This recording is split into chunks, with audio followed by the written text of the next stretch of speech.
Alors Edgar Sarin, c'est un jeune artiste, très jeune artiste, qui est une personnalité vraiment singulière. Pour moi, c'est un artiste précieux, un artiste un peu rare aujourd'hui.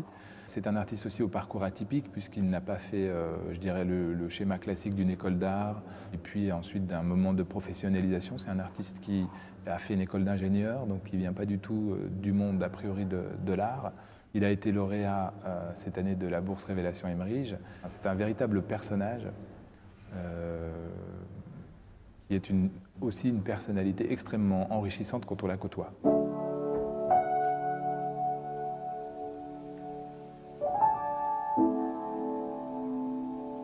Le principe de cette exposition, c'est qu'une certaine partie de l'exposition n'est pas dévoilée au public et que pendant 16 semaines, va se dérouler quelque chose dans cette ancienne sacristie qui va modifier le cours de cette exposition. Et on pourra donc découvrir chaque semaine une exposition qui a évolué, qui s'est transformée. Et donc c'est un peu un jeu d'expérience de comment on éprouve une exposition, comment est-ce qu'on s'approprie une exposition, non pas en la voyant une fois, mais en ayant la possibilité vraiment de la voir comme une série d'épisodes. Edgar va investir l'ensemble de la sacristie. Alors parfois c'est des choses qui sont relativement petites et qui sont des détails. Il y aura, on peut le dire, une sorte de jeu de piste.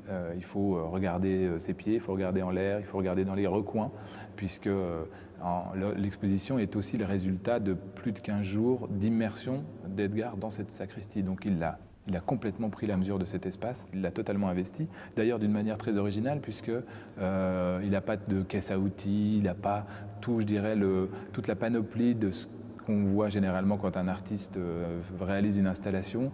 Edgar, il arrive avec une planche de bois, il arrive avec une pierre sous le coude, il arrive avec une corde. On s'attend, enfin, c'est toujours très très surprenant. Il travaille avec des choses très précises sur lesquelles il opère souvent peu d'interventions en réalité. Un léger détournement, un recouvrement, un assemblage, un jeu sur l'équilibre. Et donc ce sont des objets dont il détourne d'une certaine manière l'existence pour les amener à avoir une autre vie.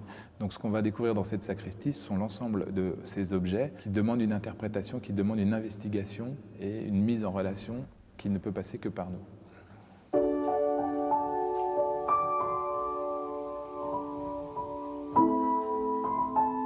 Un minuit, c'est un mot qui maintenant pour nous est relativement familier en travaillant avec Edgar. Ça ne veut pas dire que ça se déroule à minuit. C'est, je dirais, assez métaphorique du travail d'Edgar Sarin, puisque c'est un mot qu'on connaît tous, qui a en lui quelque chose d'assez poétique, d'assez magique. Minuit, c'est évidemment le moment de basculement entre le jour et la nuit, entre un jour et son lendemain. Et il s'est approprié ce mot pour rappeler ces moments de performance qui sont dérobés aux yeux du public, où quelque chose se déroule, et ensuite les portes se rouvrent, et on découvre donc l'évolution de l'exposition. L'échantillon des personnes qu'il a convoquées dans ces minuits, ce sont des personnes de tous horizons, des gens qui aussi ont un rôle à jouer au sein du collège, mais des gens qui sont complètement extérieurs au collège. Pour lui, l'idée, c'était un petit peu de réunir des personnes qui ont des trajectoires complètement différentes dans la vie. Et durant cette expérience, ils vont se dérouler un certain nombre d'interactions, on imagine des dialogues, on imagine un certain nombre de choses. En revanche, ce qu'Edgar a prévu, c'est de consigner l'ensemble des traces, des interactions qui vont se dérouler entre ces personnes dans des boules en laiton qui seront cachées, qui vont être elles-mêmes dérobées aux yeux du public pendant environ un siècle. Et dans un siècle, l'ensemble des traces de ces performances, de ces moments d'échange seront restituées au collège.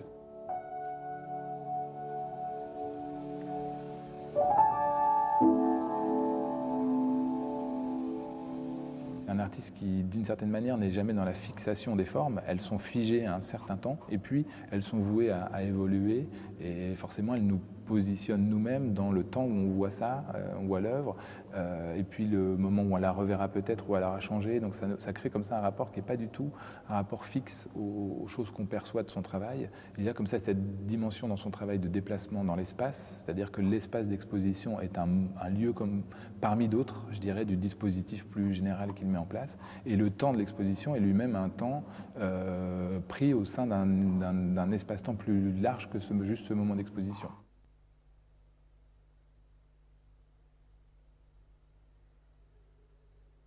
Le langage a une place déterminante dans son travail. La graphie, même la manière dont les mots sont écrits, participe de l'expression de ce langage. Et il fait partie de ces rares jeunes artistes contemporains qui réinvestissent ce langage, qui en renouvellent le sens. En tout cas, on l'espère, c'est le rôle du poète. Et je pense que Edgar est un artiste poète. On évoquait ces minuits. Voilà, minuit, c'est un mot qui tout de suite a une charge et une beauté, un mystère qui est très forte. Et puis, évidemment, dans le travail d'Edgar, il y a quelque chose de très chargé, de très fort, de très symbolique, qui, pour moi, est une véritable conception humaniste de l'art, c'est-à-dire qu'il ne considère pas que son travail est supérieur à celui qui le regarde, il nécessite la participation active des spectateurs pour qu'ensemble on crée une œuvre d'une certaine manière.